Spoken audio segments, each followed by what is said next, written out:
নমস্কার, আমি অয়ন। আজকে আমি আপনাদের দেখাবো লক্ষ্মী ভাণ্ডার টাকা কিভাবে চেক করবেন বাড়িতে বসেই নিজের ফোন থেকে।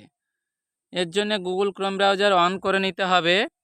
নেওয়ার পর আমাদের লিখতে হবে লক্ষ্মী ভাণ্ডার স্ট্যাটাস। এরপর আমরা এন্টার করে দেব। দেওয়ার পরে দেখতে পাবো সবার প্রথমে একটা লেখা চলে আসবে Lakshmi Bhandar, government of West Bengal. আর ওয়েব ব্রাউজারটা দেওয়া রয়েছে socialsecurity.gov.in।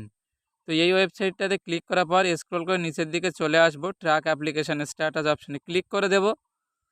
দেওয়ার সাথে সাথে আমাদের সামনে একটা অপশান চলে আসবে। এখানে অ্যাপ্লিকেশান আইডি অথবা মোবাইল নাম্বার, স্বাস্থ্যসাথী কার্ড বা আধার নাম্বার আপনারা বসিয়ে নেবেন। তো এখান থেকে আমরা আমাদের ফোন নাম্বারটি বসিয়ে নিচ্ছি। নেওয়ার পরে ক্যাপচার কোডটি বসিয়ে দেব এবং সার্চ অপশানে ক্লিক করে দেব।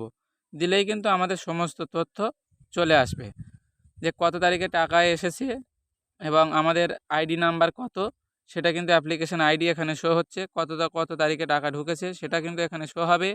যারা টাকা পাননি, কী কারণে পাচ্ছেন না, সেটা কিন্তু এই পেমেন্ট স্ট্যাটাস এই নিচের দিকে কিন্তু আপনার ডিটেলস লেখা থাকবে। তো এভাবে চাইলে আপনি বাড়িতে বসেই নিজের মোবাইল থেকে টোটাল স্ট্যাটাস কিন্তু চেক করে নিতে পারবেন। তো আমরা এখানে দেখতে পাচ্ছি যে অ্যাকাউন্ট স্ট্যাটাস এখানে লেখা দিচ্ছে অ্যাক্টিভেট বেনিফিশিয়ারি ভ্যালিডেশন সাকসেস লেখা দিচ্ছে ব্যাঙ্ক অ্যাকাউন্ট স্ট্যাটাস। অনেকের ক্ষেত্রে এটা পেন্ডিং থাকবে বা এরর থাকবে। সেক্ষেত্রে আপনারা বিডিও অফিসে গিয়ে যোগাযোগ করলে কিন্তু আপনাদের সমস্যা সমাধান হয়ে যাবে।